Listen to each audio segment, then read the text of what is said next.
আসসালামু আলাইকুম রহমতুল্লাহ। সুপ্রিয় দর্শক, 5 আগস্টের পর আমরা জামাতে ইসলামকে অনেক অনুরোধ করেছিলাম যে অন্তত দিগন্ত টিভিটা চালু করেন। নতুন করে টিভি চ্যানেল যদি আপনারা না করতে পারেন তাও দিগন্ত টিভিটা চালু করেন এবং অনলাইন পোর্টাল একটা শক্তিশালী পোর্টাল চালু করেন। কিন্তু জামাতে ইসলামী এগুলো না করে শুধু প্রচারণা চালিয়ে গেছে ফেসবুকের মাধ্যমে। তো 5 আগস্টের পরে কি হলো, সময় টিভি, 71 টিভি, এগুলো যতগুলো টিভি ছিল সবগুলো টিভি বিএমপিরা দখল করে নিল। দখল করে নিয়ে তাদের আওতায় নিয়ে নিল। তো এখন বিএমপির আন্ডারে অনেকগুলো টিভি চ্যানেল, কিন্তু জামাতের পক্ষে একটাও টিভি চ্যানেল নেই, তাদের নিজস্ব কোনো টিভি চ্যানেলই নেই। তো পরবর্তীতে কি হলো, নির্বাচন হলো। নির্বাচনে দেখা গেল যে জামাতে ইসলামী অধিকাংশ ভোট পেল। দেশের জনগণ জামাতে ইসলামীকে ভোট দিল, কিন্তু সেই ভোটটা তারা রক্ষা করতে পারল না। ভোট ছিনতাই হয়ে গেল এবং অধিকাংশ সিট পেল বিএমপিরা। বাংলাদেশের মানুষ আসলে ভালো নেতৃত্ব তারা চায় না। বিএমপিরা এই পর্যন্ত 200-250 মানুষ হত্যা করলো, এত পরিমাণ চাঁদাবাজি করলো, ধর্ষণ করলো, খুন খারাপি করলো, তারপরও তারা যায় ক্ষমতায় যায়। আর আপনি সুশীল সেজে থাকলেন, কিন্তু কোনো লাভ হলো না। কেন লাভ হলো না দেখেন, আপনাদের দেখাচ্ছি।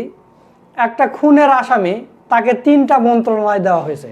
3টা মন্ত্রণালয়, চিন্তা করতে পারেন? আপনারা স্ক্রিনে দেখেন, শেখ রবিউল আলম এমপি, তাকে দেওয়া হয়েছে সড়ক পরিবহন ও সেতু মন্ত্রণালয়, রেল মন্ত্রণালয়, নৌ পরিবহন মন্ত্রণালয়। 3টা মন্ত্রণালয় দেওয়া হয়েছে রবিউল আলমকে।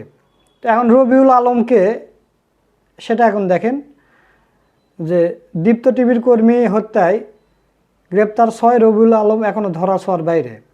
দীপ্ত টিভির যে সাংবাদিক ছিল, কর্মী ছিল, তাকে হত্যা করা হয়েছে। এ রবিউল আলম সেই হত্যার সাথে যুক্ত ছিলেন। আপনারা ঢাকা পোস্টের নিউজ দেখেন, হত্যা মামলায় অভিযুক্ত বিএনপি নেতা রবির পদ স্থগিত। একটি বেসরকারি টেলিভিশনের কর্মকর্তা হত্যার সঙ্গে যুক্ত থাকার অভিযোগ, সাংগঠনিক পদ স্থগিত করা হয়েছে বিএনপির নির্বাহী কমিটির সদস্য শেখ রবিউল আলম রবির। এরপরে সমকালের নিউজ দেখেন, টিভি কর্মীকে হত্যা, পিটিয়ে হত্যা, বিএনপির নেতা রবির সংশ্লিষ্টতা মিলেছে। তো এই রবি টিভি কর্মীকে হত্যা করেছে, সেই রবিকে আবার মনোনয়ন দিয়েছে তারেক রহমান থেকে এসে, লন্ডন থেকে এসে। যে আপনারা দেখেন স্ক্রিনে যে একজন খুনির হাতে ধানের শীষের প্রতীক তুলে দিল তারেক রহমান। এবং শুধু তাই নয়, তাকে প্রতীক তুলে দিয়েছে এবং সে ভোটে জয়ী হয়েছে যেভাবে হোক, এবং তাকে 3টা মন্ত্রণালয় দেওয়া হয়েছে। এখন চিন্তা ভাবনা করে দেখেন যে জামাতে ইসলামী এই প্রতিষ্ঠাকালের পর থেকে একটা মানুষ হত্যা করলো না, কোনো চাঁদাবাজি করলো না, কোনো ধর্ষণ, লুটতরাজ, ডাকাতি কিছুই করলো না। অথচ জামাতে ইসলামের যেগুলো নেতাকর্মীরা সংসদে গেল, তাদেরকে ভালো ভালো কোনো মন্ত্রিত্ব নেই, কিছু নেই। আর যারা একটা খুনের আসামি, তাদেরকে 3টা করে মন্ত্রণালয় দেওয়া হচ্ছে। আবার সালাউদ্দিন আহমেদকে দেওয়া হয়েছে স্বরাষ্ট্র মন্ত্রণালয়। তো জামাতে ইসলামী এই রাজনীতি করে কি করবে? এই রাজনীতির কোনো দাম আছে? আপনারা বলেন। আমরা কত করে অনুরোধ করছি অন্তত একটা টিভি চ্যানেল খুলেন, টিভি চ্যানেল খুললেই জামাতের পক্ষের কোনো মিডিয়াই নেই, শুধু ফেসবুক ছাড়া। ফেসবুকে ঝড় তুলে আপনি কি করবেন? কোনো লাভ হয়েছে? আপনি ভোট রক্ষা করতে পেরেছেন না পারেননি? আর বাংলাদেশের জনগণ ভালো মানুষকে দেখতে চায় না, তারা অভ্যস্ত হয়ে গেছে, গোলামি করে করে তারা অভ্যস্ত হয়ে গেছে। কিভাবে আপনি তাদেরকে করবেন? আজকে দেখলাম যে দিরাই সাল্লার এমপি নির্বাচিত হয়েছে ধানের শীষের, সে হাঁটতে পারে না, তাকে হুইল চেয়ার করে নিয়ে এসে শপথ পড়ানো হলো। তার প্রতিদ্বন্দ্বী কে ছিল? শিশির মনির ভাই, এত সুন্দর সৎযোগ্য একজন প্রার্থী, তাকে ছেড়ে তারা ওইদিকে ভোট দিচ্ছে। তো তাহলে আপনি এরকম সুশীল রাজনীতি করে আর কোনো দরকার আছে? আপনি মসজিদের খানকায় গিয়ে তসবি টেপায় ভালো, এরকম রাজনীতির দরকার নেই। আর যদি রাজনীতি করতে চান তাহলে এখনও বলতেছি যে নিজস্ব মিডিয়া তৈরি করেন, নিজস্ব টিভি চ্যানেল তৈরি করেন। তাছাড়া কিন্তু জনগণ আপনাদের আর ভোট দেবে না, কারণ বাংলাদেশের জনগণ পাওয়ার পলিটিক্স পছন্দ করে।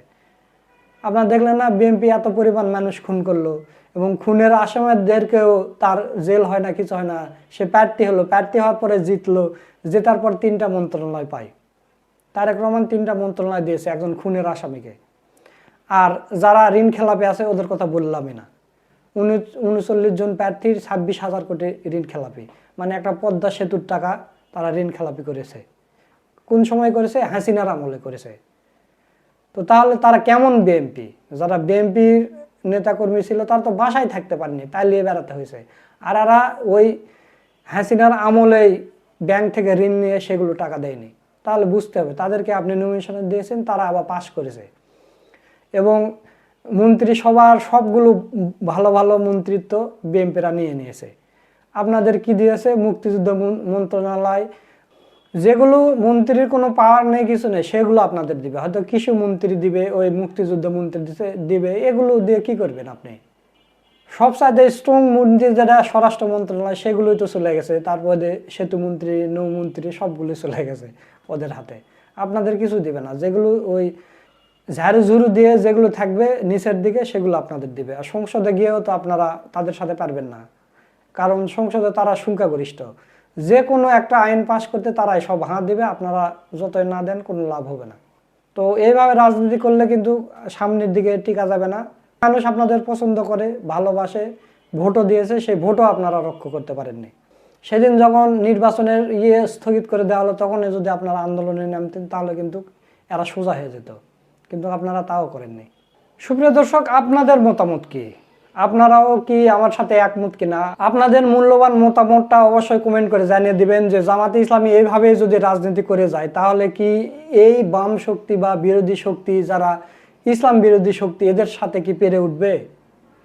আর এইভাবে কি এককভাবে জামাতে ইসলামী কখনোই ক্ষমতায় যেতে পারবে? কি মনে হয়?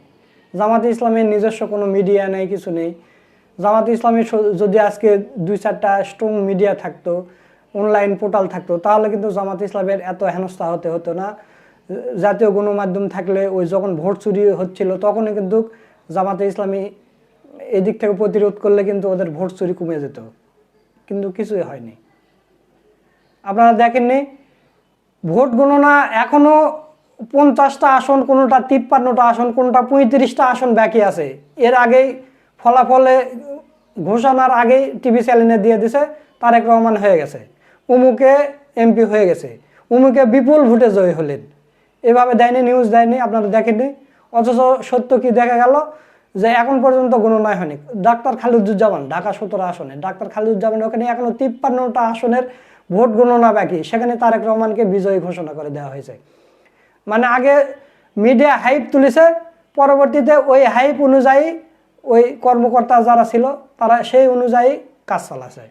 তো জামাতে ইসলামের মিডিয়া নেই, জামাতে ইসলামী তাও যে এতগুলো সিট পেয়েছে, সেটা বাপের ভাগ্যি। আপনি একটা জিনিস চিন্তা করেন যে বিএনপি এই দেশে এতগুলো খুন করলো, এতগুলো ধর্ষণ করলো, এতগুলো ঋণ খেলাপিদেরকে নমিনেশন দিল, আবার একজন খুনের মামলার আসামি 3টা মন্ত্রণালয় পেল। বিএনপি এত কিছু করার পরও বিএনপি এত সিট পায় কিভাবে? আর জামাতে ইসলামী সেখানে সিট পায় না। তো আপনাদের মূল্যবান মতামত কি? জামাতে ইসলামী এভাবেই যদি এগোতে থাকে, তাহলে জামাতে ইসলামী সামনেতে ভবিষ্যৎ কি? আপনাদের মতামত কি? অবশ্যই কমেন্ট করে জানিয়ে দেবেন। ভিডিওটা ভালো লাগলে শেয়ার করবেন। আজকের ভিডিও এই পর্যন্তই।